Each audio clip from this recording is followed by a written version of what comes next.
Salam Cakrawala, Universitas Negeri Malang, Cakramania, UM the only one.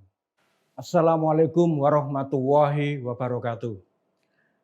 Saudara mahasiswa baru yang kami cintai, selamat datang di kampus Universitas Negeri Malang, kampus yang kita cintai. Saudara sekalian, pada kesempatan kali ini saya ingin memperkenalkan diri.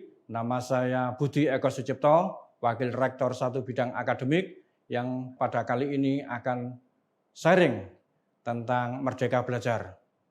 Mungkin di antara saudara sudah pernah mendengar istilah ini Merdeka Belajar dan mungkin sebagian yang lain juga masih belum mendengar istilah ini Merdeka Belajar. Jadi Merdeka Belajar ini adalah sebuah istilah yang dikemukakan oleh Menteri kita Bapak Nadiem Anwar Makarim. Dengan program Merdeka Belajar ini, beliau menginginkan agar mahasiswa itu bisa memperoleh sebagian mata kuliah di luar prodinya. Tetapi kalau mahasiswa ingin mengambil mata kuliah di dalam prodinya, keseluruhan 144 SKS bagi program sarjana dan sarjana terapan, maka diperbolehkan. Tetapi andai saja ada mahasiswa yang menginginkan mengambil sebagian mata kuliah diambil di luar prodinya, masih di dalam universitas yang sama, juga tidak apa-apa. Mereka boleh mengambil 2 semester, saya kira per semesternya 20, dan semester berikutnya dengan 20 SKS. Untuk lebih jelasnya akan saya jelaskan contohnya kira-kira kalau ada mahasiswa prodi fisika ingin mengambil 20 SKS pada prodi pendidikan fisika, diperbolehkan.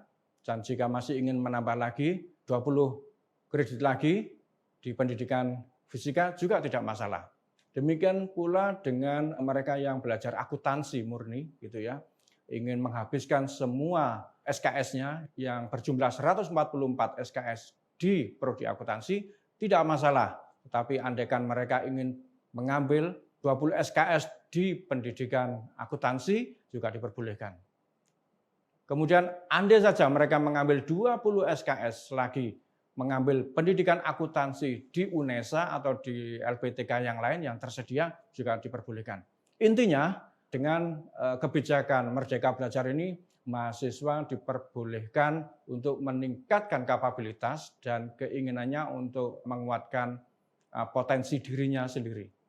Itulah esensi dari kebijakan Merdeka Belajar. Pemerintah dalam hal ini Pak Menteri memberikan kesempatan kepada mahasiswa untuk mengambil sebagian mata kuliah bukan hanya di perguruan tinggi tetapi juga akan mengambil mata kuliah di perguruan tinggi lain. Sekarang kita bahas tentang tujuan Merdeka Belajar. Tadi sebagaimana yang sudah disampaikan oleh Pak Menteri, maka tujuan Merdeka Belajar ini setidaknya ada 4. Yang pertama, kalau di UM ini adalah meningkatkan kualitas lulusan UM agar memiliki kapabilitas yang dibutuhkan di era kehidupan abad ke-21 dan era industri 4.0. Kemajuan teknologi yang luar biasa ini, kita bisa berinteraksi dengan cepat dengan perguruan tinggi yang lain, kemudian kita bisa mengikuti kuliah-kuliah online saya kira yang dapat dengan mudah kita ikuti. Oleh karena itu, kita harapkan lulusan UM ini akan memiliki kapabilitas karena mereka bisa memperoleh pengetahuan bukan hanya dari prodi di perguruan tinggi tersebut, tetapi juga pada prodi dan perguruan tinggi yang lain, yang tentunya memiliki keunggulan-keunggulan yang tidak ada di perguruan tinggi kita. Boleh saudara bisa memilih apakah mau ke UGM, apakah mau ke UNPAD, UI, barangkali semua sudah difasilitasi oleh pemerintah. Kalau saudara tertarik pada prodi tertentu, saya kira itu juga bisa. Pada awal ini pemerintah sudah meminta masing-masing perguruan tinggi menyediakan 7 mata kuliah unggulan yang bisa diambil oleh mahasiswa di seluruh Nusantara. Saya kira ini adalah salah satu upaya yang bisa dilaksanakan oleh pemerintah. Jadi mengambil mata kuliah di perguruan tinggi yang lain pun di Indonesia juga difasilitasi oleh pemerintah. Sedangkan tujuan yang kedua adalah meningkatkan kapabilitas belajar mahasiswa dengan pemenuhan hak belajar mahasiswa dengan menggunakan pendekatan belajar berbasis kehidupan, ya, life-based learning, pendekatan capability atau kapabilitas dan juga transdisipliner. Tadi yang saya contohkan mungkin fisika dengan pendidikan fisika, ya, akuntansi dengan pendidikan akuntansi. Andai saja saudara ingin ekstrim, misalkan manajemen, prodi manajemen, ingin mengambil mata kuliah di akuntansi pun tak masalah, karena itu juga difasilitasi.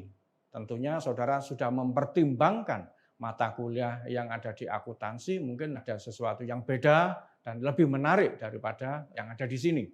Dan saya kira dengan model yang semacam ini kita akan mendapatkan teman-teman belajar yang luar biasa dari berbagai pelosok di seluruh Indonesia ini.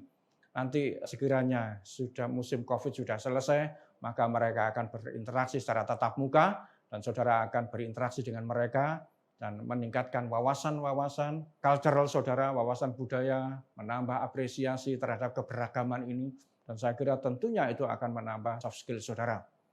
Tujuan Merdeka Belajar yang ketiga adalah memfasilitasi hak belajar mahasiswa sesuai dengan minat dan potensi yang dimiliki.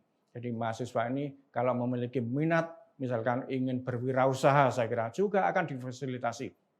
Ingin membuat sebuah proyek-proyek yang akan dikompetisikan, apakah mobil hemat energi, kemudian kontes robotik, atau kontes pembuatan media pembelajaran yang menarik, bagi mahasiswa atau pembelajar, saya kira itu juga akan terfasilitasi pada tujuan Merdeka Belajar kali ini.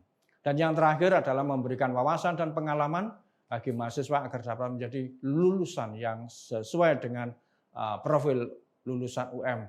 Kita ingin lulusan kita semuanya memiliki tingkat employability yang tinggi, jadi dapat mencari pekerjaan dan dapat berkompetisi di dunia industri dan di dunia usaha.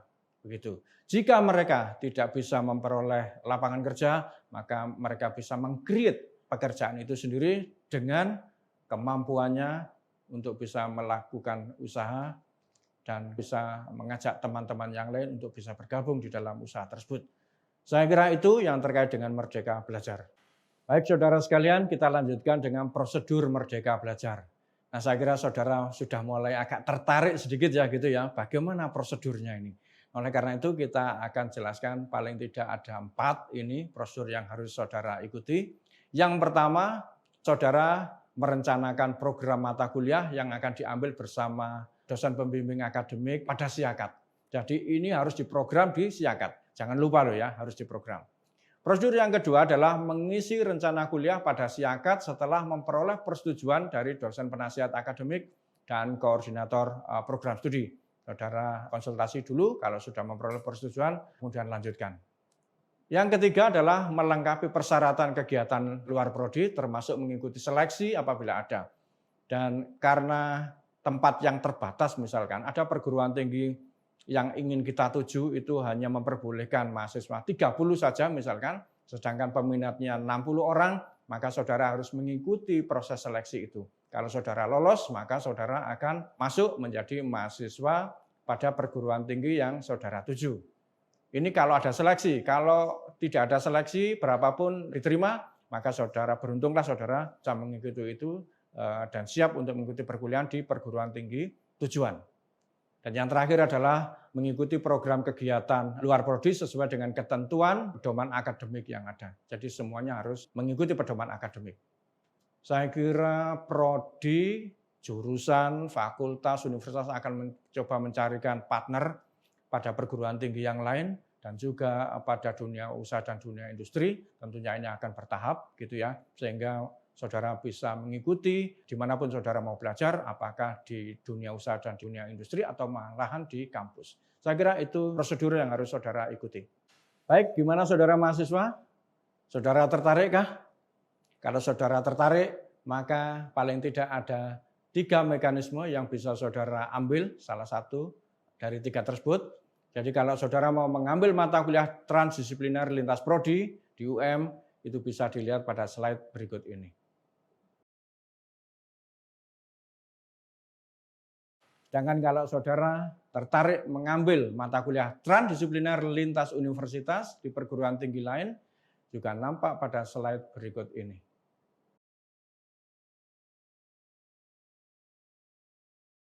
Dan yang terakhir adalah mekanisme pengambilan mata kuliah transdisipliner di dunia usaha atau dunia industri atau di lembaga lain non perguruan tinggi juga nampak pada slide berikut ini.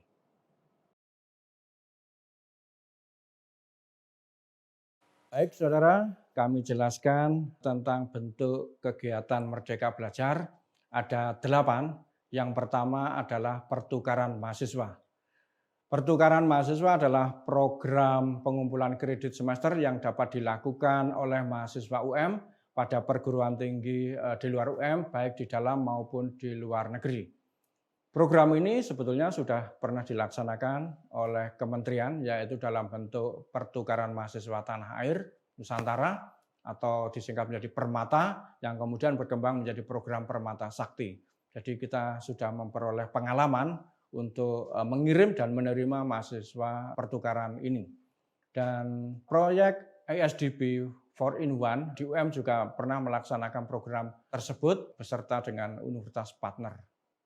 Kalau saudara ingin melaksanakan program pertukaran mahasiswa ini, saudara bisa mengambil model pertukaran mahasiswa mode penuh, yaitu model ini dilaksanakan dengan mengambil 20 SKS mata kuliah dalam satu semester di satu perguruan tinggi di luar negeri, dan juga bisa di dalam negeri saya kira.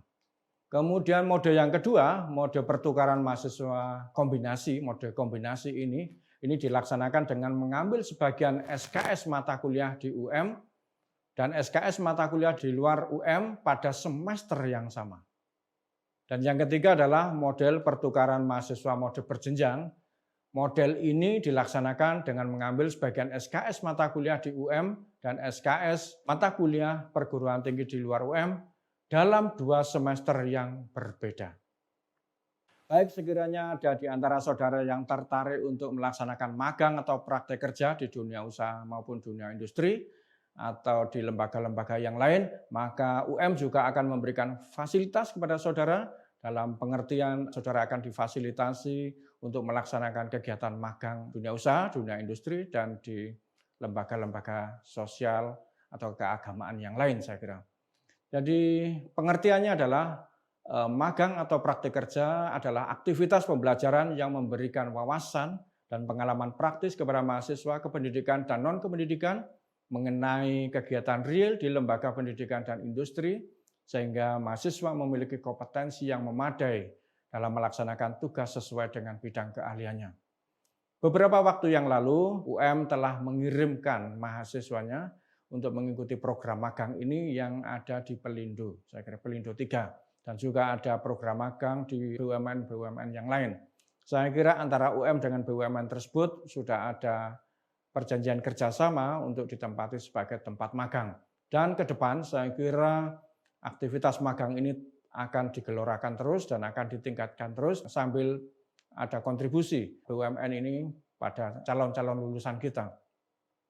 Nah, bagi mereka yang menginginkan magang, maka saudara harus full kalau bisa, tidak ada kuliah lagi, full 20 SKS, bekerja pada perusahaan tersebut, karena saudara akan digaji, walaupun mungkin gajinya tidak seperti kerja penuh waktu, saya kira seperti itu ya. Saudara akan digaji dan juga akan memperoleh asuransi kesehatan dan seterusnya, yang mana pada akhir magang mereka akan memberikan laporan, jadi pihak supervisor dari dunia industri, dunia usaha, dan juga mungkin pimpinan-pimpinan instansi di mana saudara magang akan memberikan catatan-catatan portofolio atas aktivitas yang saudara lakukan selama mengikuti kegiatan magang, serta memberikan sertifikat. Nah, sertifikat ini juga akan berguna bagi saudara untuk ketika mencari pekerjaan, ya. Akan tercantum di dalam surat keterangan pendamping ijazah, saya kira itu, dan itu sangat menarik. Saudara di dunia kerja benar-benar seperti orang kerja, ada atasan, ada teman sekerja, saudara akan tunduk pada aturan-aturan yang ada di perusahaan. Misalkan kalau disuruh fingerprint, ya fingerprint, disuruh melaksanakan pekerjaan itu di bawah supervisi, monggo dilaksanakan. Nah, itu tentunya akan menambah wawasan saudara. Oh, seperti inilah bekerja pada industri yang sesungguhnya itu. Dengan demikian, saudara bisa melaksanakan itu dengan sebaik-baiknya. Andai saja saudara ingin mengambil 1 semester lagi, kami juga akan bisa mengakui sebagai 40 SKS, begitu, sehingga paling tidak saudara setahun dari masa pembelajaran ini, saudara akan di perusahaan, dan itu tentunya kalau saudara lulus akan menciptakan sebuah keunggulan tersendiri. Saudara akan memperoleh sertifikat magang selama 1 tahun, dan itu luar biasa. Dan di samping itu saudara akan kembali ke prodi untuk menyelesaikan sisa SKS yang harus saudara penuhi di dalam kurikulum tersebut. Kita telah mencanangkan kalau di UM ini 146 SKS. Kita sudah kompak semua di UM 146 SKS, sementara menurut pemerintah gitu ya, SNPT itu hanya 144 SKS. Jadi kita nambah 2 SKS saja karena mungkin ada yang 145, 146, saya kira seperti itu. Sehingga dengan nambah 2 SKS saja saya kira ini masih di atas, sedikit di atas standar dari yang sudah dicanangkan oleh pemerintah. Itu bagi mereka yang tertarik untuk magang atau praktek kerja. Baik, kita lanjutkan. Bagaimana jika di antara saudara ada yang tertarik untuk melaksanakan asistensi mengajar di satuan pendidikan? Saya kira ini juga kami bisa memfasilitasi hal ini, di mana saudara akan melaksanakan aktivitas pembelajaran dilaksanakan secara kolaboratif. Jadi saudara bekerja sama dengan guru, tutor atau fasilitator atau orang tua di berbagai satuan pendidikan dalam subsistem pendidikan formal, non-formal, dan informal. Satuan pendidikan dalam subsistem pendidikan formal meliputi jenjang pendidikan anak usia dini, yaitu taman kanak-kanak, kelompok bermain, SD atau madrasah ibtidaiyah, SMP atau madrasah sanawiyah, dan SMA atau madrasah aliyah, serta SMK. Hal ini dapat dilakukan pada satuan pendidikan dalam subsistem pendidikan non-formal antara lain lembaga kursus dan pelatihan. Saudara bisa mengajar di sana, di lembaga-lembaga kursus dan pelatihan, kemudian di sanggar-sanggar kegiatan belajar, di pusat kegiatan belajar masyarakat, bimbingan belajar juga boleh, di lembaga pelatihan, organisasi sosial kemasyarakatan, dan kelompok kepemudaan dan keagamaan. Saya kira satuan pendidikan dalam sistem pendidikan informal meliputi aktivitas pendidikan keluarga, pos PAUD, pos pelayanan terpadu, dan berbagai kelompok minat yang ada di masyarakat. Jadi saudara bisa melaksanakan ini, kalau mau 20 SKS ya monggo, kalau mau ditambahkan lagi satu semester berikutnya, kalau saudara memang passionnya ke sana, terutama ini yang teman-teman PLS, pendidikan luar sekolah, dan mungkin juga dari prodi-prodi yang lain yang ingin bahkan mengajar di pondok-pondok pesantren juga boleh, kalau misalkan saudara memang dari bahasa Arab barangkali, ingin mengajarkan bahasa Arab atau PAI di sana, monggo dipersilakan. Semua dapat kita fasilitasi. Untuk saudara mahasiswa yang tertarik untuk melaksanakan program penelitian atau research, kami juga fasilitasi, di mana penelitian atau riset ini merupakan bentuk kegiatan pembelajaran untuk membangun cara berpikir kritis mahasiswa yang memiliki passion menjadi peneliti untuk lebih mendalami, memahami, dan mampu melaksanakan metode riset secara lebih baik, dan yang sangat dibutuhkan untuk berbagai bidang keilmuan pada jenjang pendidikan tinggi, saya kira. Kegiatan research ini diwujudkan dengan kegiatan magang penelitian atau research yang ada misalkan di LIPI juga bisa, di lab-lab yang ada di perguruan tinggi juga bisa, lab-lab yang ada di perguruan tinggi mitra juga bisa, baik itu di dalam maupun di luar negeri. Untuk itu, mahasiswa bisa berperan sebagai asisten peneliti. Jadi kalau di fisika barangkali saudara akan berada di lab untuk waktu tertentu sesuai arahan dari peneliti ketuanya, saya kira, atau supervisor saudara untuk mengerjakan proyek-proyek penelitian atau research, dan kemudian hasilnya akan dipublikasikan di dalam jurnal yang mana saudara akan dicantumkan namanya sebagai co-author, saya kira seperti itu. Penelitian ini juga bisa dilaksanakan, saudara mau 6 bulan boleh, mau 12 bulan boleh. Kalau 6 bulan nanti akan kami hargai 20 SKS, kalau 12 bulan kami akan hargai 40 SKS. Jadi ini bagi mereka yang memiliki passion meneliti, bukan hanya pada bidang-bidang eksakta saja, tetapi pada bidang sosial humaniora, saya kira juga bisa.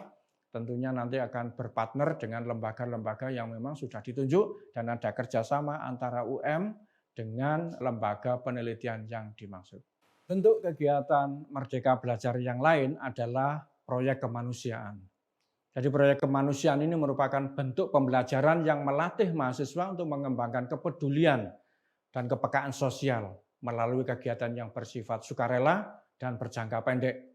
Kegiatan ini dimaksudkan sebagai bentuk kepedulian perguruan tinggi untuk membantu mengatasi bencana.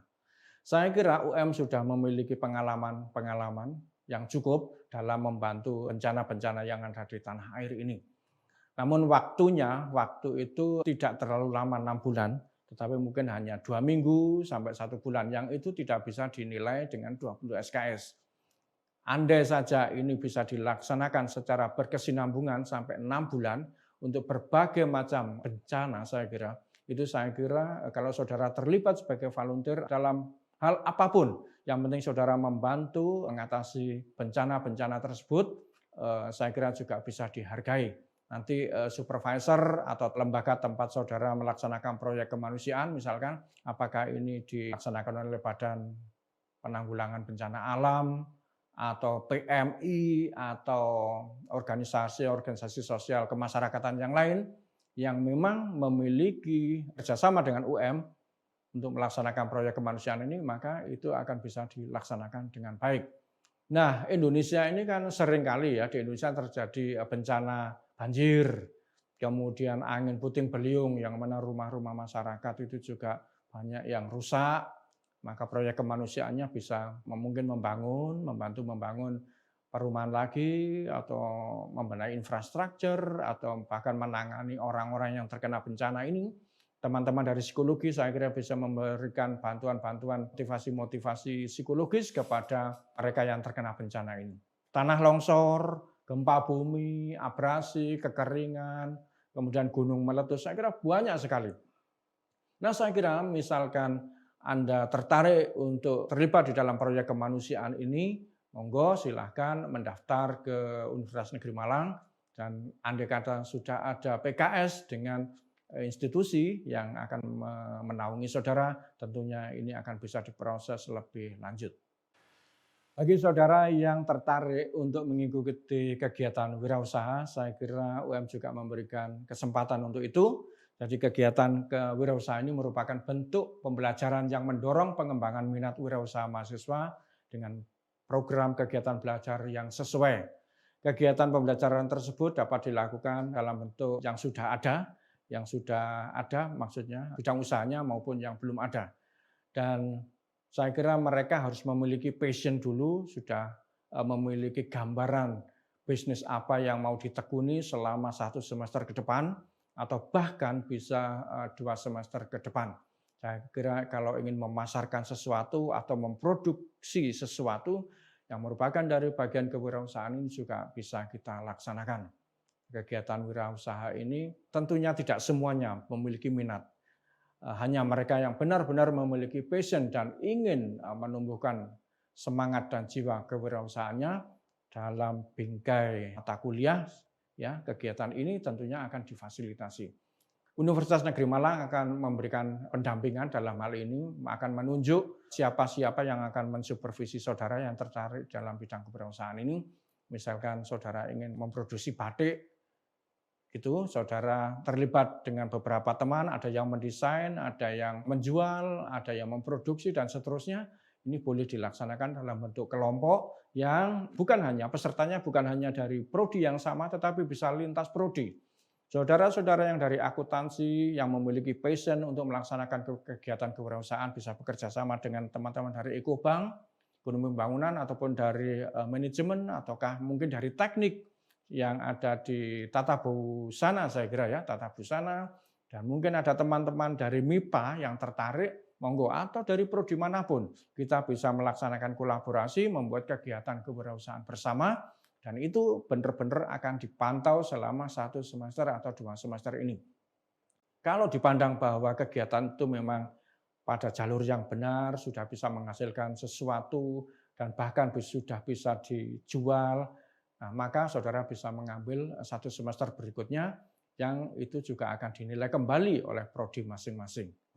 Bagi saudara yang tertarik untuk melaksanakan studi independen atau proyek independen, kami juga memfasilitasi hal tersebut, di mana saudara bisa melaksanakan kegiatan sendiri, yaitu untuk membuat sebuah karya besar yang kira-kira ini akan kita lombakan pada level nasional maupun internasional.